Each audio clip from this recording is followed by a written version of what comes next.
So guys, जैसा कि हमने पिछले एपिसोड में देखा कि जियोयान ने मैच के बाहर मौजूद सभी पेटिशनर को मार डाला। फिर उसका सामना वहां जिन से हुआ, जो गोल्ड डेवरिंग माउस क्लेन का एल्डर था। उसने जियोयान को वहां गंदगी फैलाने की वजह से रोका था। जियोयान उसे नाराज नहीं करना चाहता था, इसीलिए उसने कई सारी ड्यूक रिकवरी पिल को निकाल कर उसे दे दिया था, जिससे जिनगू खुश हुआ। उसे जियोयान का स्वभाव पसंद आया था और उसे लगने लगा कि उसके गोल्ड डेवरिंग माउस क्लेन के एल्डर को बचाने में जियोयान मदद कर सकता है, क्योंकि वो एक एल्केमिस्ट था। फिर जियोयान मेज में आ गया था, जहां उसने नालन की साइकिक फोर्स की मदद से उस बुलबुलैया को पार कर लिया। फिर वो हेवनली माउंटेन पुल पर आ गए थे, जहां टेस्ट शुरू हो चुका था और ने टेस्ट को पास करने के लिए चेक पॉइंट से गुजरना था। दो पेटिशनर ने वहां से गुजरने की कोशिश की, पर वो सोनिक वेव की वजह से मारे गए थे। फिर अब हम देखते हैं कि नालन जियोयान को बताती है कि गोल्ड डेवरिंग माउस की सोनिक वेव सीधे दिमाग पर असर करती है, इसलिए मुझे नहीं लगता कि मैं इस टेस्ट को पास कर पाऊंगी। भले ही मैं अपने कानों को डूक्यू से कवर कर लूं, पर यह भी एक व्यर्थ उपाय होगा। मेरी बॉडी लगातार कमजोर होती जाएगी, इसलिए तुम्हें अकेले आगे बढ़ना चाहिए। पर जियोयान उसे एवनली माउंटेन ब्लड पूल में पहुंचाना चाहता था, ताकि वो उसकी मास्टर यूनियन को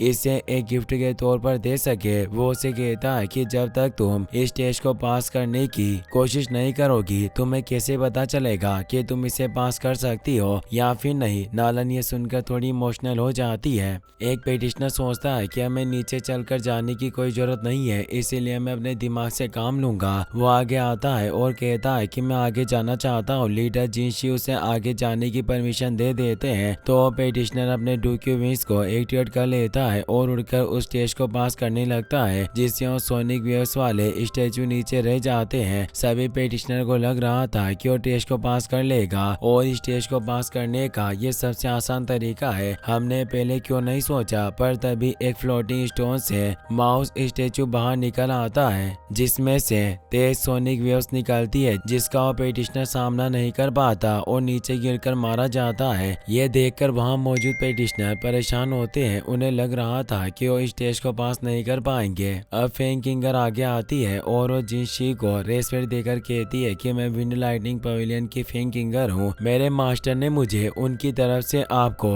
अभिवादन देने को कहा था। वो जिनशी से कहते हैं कि तुम मेरी तरफ से तुम्हारे मास्टर वेनेरेट ले को थैंक्स कहना। अवसर मिलने पर मैं निश्चित रूप से विंड लाइटनिंग पवेलियन का दौरा करूंगा। और अब वो उसे टेस्ट शुरू करने को कहते हैं, तो फेंकिंगर 3000 लाइटनिंग टेक्निक की फुल स्पीड में आगे बढ़ती है, जिससे वो सोनिक वेव से भी उसका कुछ नहीं बिगाड़ पाती और वो काफी तेजी से आगे बढ़ रही थी। ये देखकर जियोयान हैरान होता है और सोचता है कि मैंने 3000 लाइटनिंग टेक्निक की फुल स्पीड को अचीव कर लिया है, पर मैं नालन के साथ फुल स्पीड में आगे नहीं बढ़ सकता। जिनशी सोचता है कि फेंकिंगर को देखकर लगता है कि इसने विंड लाइटनिंग पवेलियन के 3000 लाइटनिंग मूवमेंट की काफी वक्त से प्रैक्टिस की है और ये उस टेक्निक के पीक लेवल पर पहुंच चुकी है। फेंकिंगर कुछ ही वक्त में सभी चेक पॉइंट को पार करके माउंटेन के टॉप पर पहुंच जाती है। जिनशी अनाउंस करते हैं कि फेंकिंगर ने इस टेस्ट को पास कर लिया है। 10,000 शॉट पवेलियन का तांगिंग आगे आता है और जिनशी से कहता है कि सीनियर मैं अब इस टेस्ट को पास करने की कोशिश करना चाहता हूँ, तो जिनशी उसे आगे बढ़ने को कहते हैं। तांगिंग आगे आता है और अपनी शॉट को बाहर निकाल कर उसके ऊपर सवार हो जाता है। लोग बातें करते हैं कि चारों पवेलियन के यंग मास्टर की पावर काफी ओवर बेयरिंग है, जिससे ये इस टेस्ट को पास करने के लिए पूरी तरह से योग्य है। तांगिंग अब काफी तेजी से चेक पॉइंट की तरफ बढ़ने लगता है। वहां मौजूद माउस स्टैचू से सोनिक वेव्स निकलने लगती है। तांगिंग मुस्कुराता है और अपनी शॉट टेक्निक से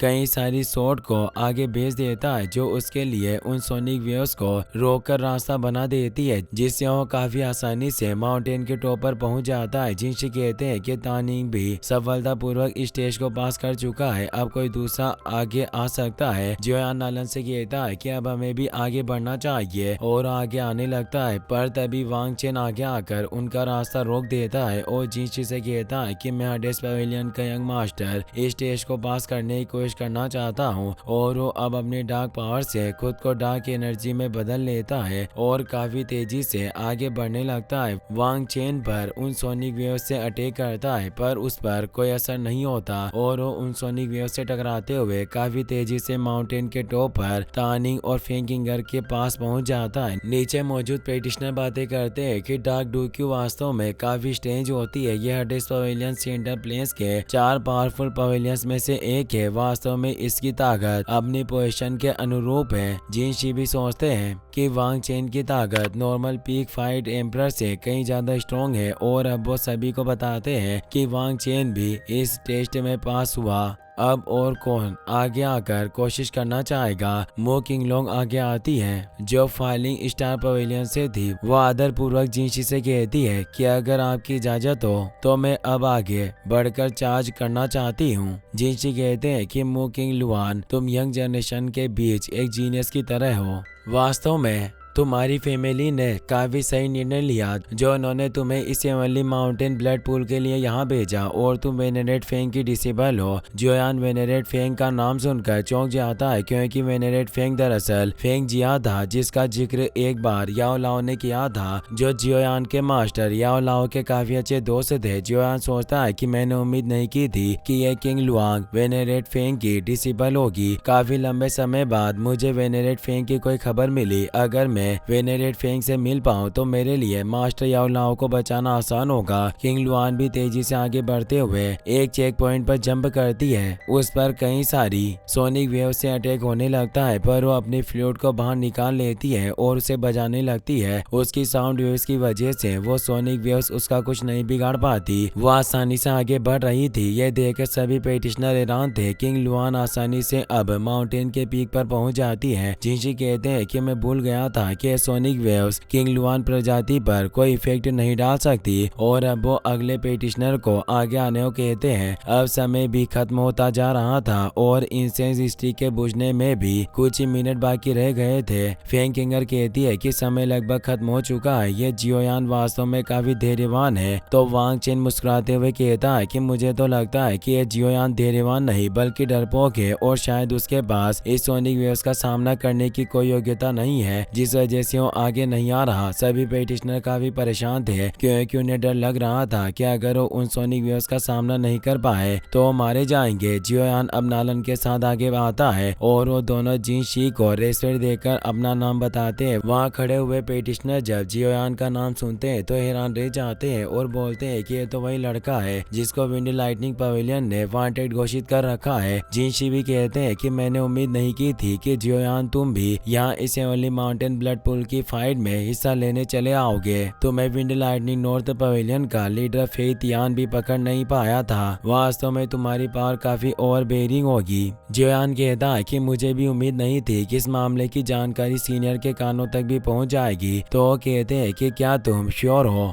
कि तुम अपने साथ इस लड़की को लेकर आगे बढ़ना चाहते हो क्योंकि इससे तुम्हारा डिफिकल्टी लेवल दुगना हो जाएगा। नालन जियोयान से कहती है कि तुम्हें मेरी चिंता करने की जरूरत नहीं है। तुमने अभी तक मेरा काफी साथ दिया और मैं नहीं चाहती कि तुम मेरी वजह से स्टेज को पास ना कर पाओ, इसीलिए तुम्हें अकेले आगे बढ़ना चाहिए। जियोयान ये सुनकर मुस्कुराने लगता है और जिनशी से कहता है कि सीनियर क्या हम इस टेस्ट को स्टार्ट कर सकते हैं। तो जिनशी उसे टेस्ट स्टार्ट करने की परमिशन दे देते हैं। नालन भी जियोयान के साथ आगे बढ़ती है। वहाँ आगे काफी सारे स्टेचू बाहर निकल कर आते हैं जिससे काफी फियर सोनिक वेव्स निकल रही थी जिससे नालन के कानों में दर्द होने लगता है। जियोयान नालन से कहता है कि तुम्हें मेरे पीछे रहना होगा जिससे सोनिक अटैक काफी कम हो जाएंगे और तुम्हारी बॉडी पर इसका गहरा असर नहीं पड़ेगा। तो नालन जियोयान के पीछे आ जाती है और अब वो दोनों तेजी से आगे बढ़ने लग जाते हैं। उन पर सोनिक अटैक होने लगते हैं पर जियोयान अपनी हेवनली फ्लेम से एक शील्ड बनाकर उन सोनिक वेव से बचते हुए आगे बढ़ रहा था। नालन भी उसके पीछे छिपते हुए आगे बढ़ रही थी पर उन सोनिक वेव्स की वजह से वो कमजोर पड़ने लग गई थी। जियोयान तेजी से आगे बढ़ रहा था। नालन सोचती है कि जियोयान मुझ में और तुम्हारी पावर में काफी बड़ा अंतर है। वाकई सालों पहले मैंने तुम्हें पहचानने में काफी बड़ी गलती की पर अब एहसास हो रहा है कि तुम एक काफी अच्छे इंसान हो। नालन कमजोर पड़ रही थी पर फिर भी हार नहीं मानना चाहती और जियोयान के साथ ही आगे बढ़ती जा रही थी। फेंग किंगर कहती है कि ये लड़का हीरो बनने की कोशिश कर रहा है पर ये इस तरह से खुद को ही चोट पहुंचाएगा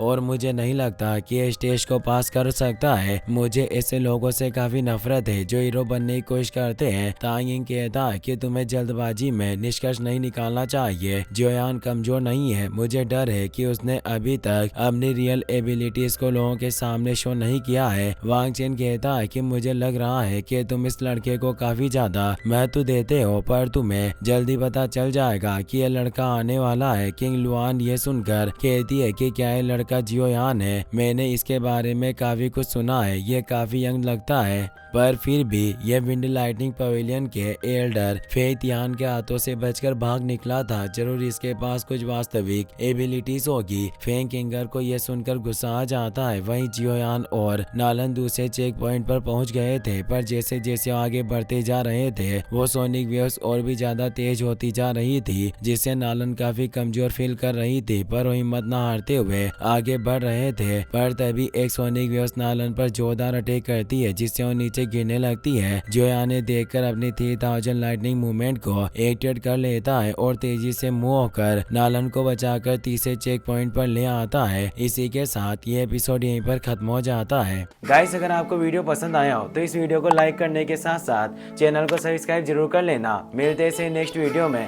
थैंक्स फॉर वॉचिंग।